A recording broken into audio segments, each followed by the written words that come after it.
नमस्कार दोस्तों, बात शुरू करने से पहले मैं आपको इतिहास की एक बहुत पुरानी कहानी सुनाना चाहता हूं। ध्यान से सुनिएगा। एक राज्य था जहां जब भी राजा का रथ गलियों से गुजरता तो हर तरफ सिर्फ तालियां बजती थी। राजा अपने दरबारियों से पूछता, हमारे राज्य में प्रजा कैसी है? दरबार में बैठे चाटुकार और चमचे सिर झुकाकर कहते, महाराज, आपके राज में कोई दुखी नहीं है, चारों तरफ सिर्फ खुशहाली ही खुशहाली है। राजा यह सुनकर बहुत खुश होता।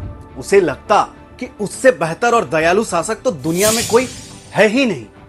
लेकिन उस राज्य में एक छोटे से गांव में एक बुजुर्ग शिक्षक रहते थे। एक दिन वो राजा के पास पहुंचे और उन्होंने राजा के सामने कांच का एक बड़ा सा आईना रख दिया। राजा हैरान होकर पूछा, ये क्या है? मैं इसका क्या करूंगा?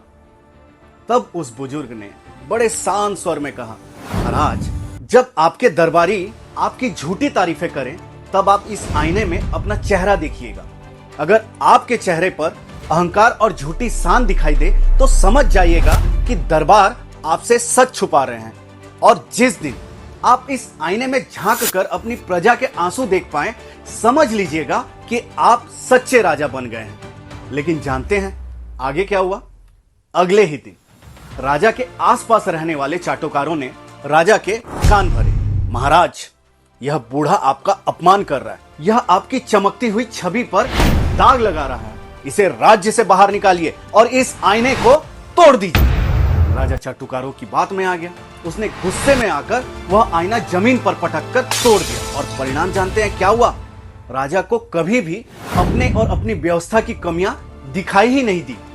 गलियों में नाले बहते रहे, सड़कें टूटती रही, लोग समस्या से जूझते रहे, लेकिन राजा के कानों तक सिर्फ चाटुकारों की तालियां की गूंज पहुंचती रही। और देखते ही देखते वह सुंदर और समृद्ध राज्य अंदर से पूरा खोखला होकर बिखर गया। दोस्तों, यह सिर्फ इतिहास की एक कहानी नहीं है, यह आज के दौर का कड़वा सच है। जिस राज्य, जिस शहर, जिस व्यवस्था में सत्ता के आसपास सिर्फ हाँ में हाँ मिलाने वाले लोग जमा हो जाते हैं, जहां हर छोटे बड़े कामों पर सिर्फ झूठी वाहवाही होती है और जहां कोई कमी बताने वालों को विरोधी या दुश्मन मानकर दबाने की कोशिश की जाती है, याद रखिएगा वहां कभी सच्चा विकास हो ही नहीं सकता।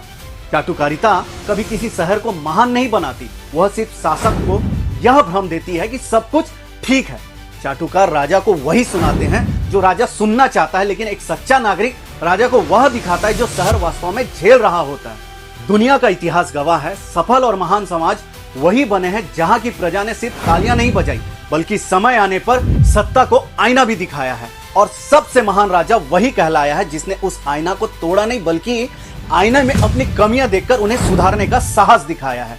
क्योंकि आईना कभी किसी का दुश्मन नहीं होता, आईना केवल सच दिखाता है। अगर शहर की जनता यह कहे कि साहब काम अच्छा हुआ है तो तारीफ भी करेंगे, लेकिन अगर सड़क अधूरी है, यहाँ पानी रुका है, यहाँ व्यवस्था खराब है, तो हम सवाल भी पूछेंगे। तो इसे विरोध नहीं कहते, इसे सच्चा नागरिक धर्म कहते हैं। जरा सोचिए दोस्तों, आज किसी शहर, किसी व्यवस्था में हर वार्ड में हर कुर्सी पर सिर्फ एक ही पक्ष के लोग बैठे हों, जहां सदन के अंदर टोकने वाला या सवाल पूछने वाला कोई विपक्ष ही ना बचा हो, तो उस शहर का भविष्य किसके भरोसे रहेगा? तब उस शहर का बड़ा विपक्ष वहां की जागरूक जनता बनती है। जब जनता चुप हो जाती है तो गलतियां दिखना बंद हो जाती है, और जब गलतियां दिखना बंद हो जाती है तो सुधार का रास्ता हमेशा के लिए बंद हो जाता है। नेता आएंगे, नेता जाएंगे, कुर्सियां बदलेंगी, सरकारें बदलेंगी, लेकिन यह शहर, यह मिट्टी, यह जमीन हमेशा यहीं रहेगी। यहीं हमारे परिवार रहते हैं, यहीं हमारे आने वाली पीढ़ियों का भविष्य तय होना है। इसलिए जहां अच्छा काम हो दिल खोलकर तारीफ कीजिए, लेकिन जहां कमी हो वहां अपनी खामोशी से उस काम को और बड़ा बनने मत दीजिए। व्यक्ति से ऊपर अपने शहर को रखिए, झूठी वाहवाही से ऊपर कड़वे सच को रखिए। और ताली बजाने वाली भीड़ बनने से बेहतर है एक आईना दिखाने वाला बेखौफ नागरिक बनिए, क्योंकि आने वाला इतिहास यह याद नहीं रखेगा कि किसने सबसे ज्यादा तालियां बजाई थी। इतिहास यह याद रखेगा कि जब शहर को आपकी आवाज की जरूरत थी तब आप खामोश थे या सच के साथ खड़े थे। मैं हूं मनोज मिश्रा और आप देख रहे थे खरिया रोड की आवाज, जहां उठती है आपके शहर की सच्ची आवाज। जय हिंद, जय खरिया रोड।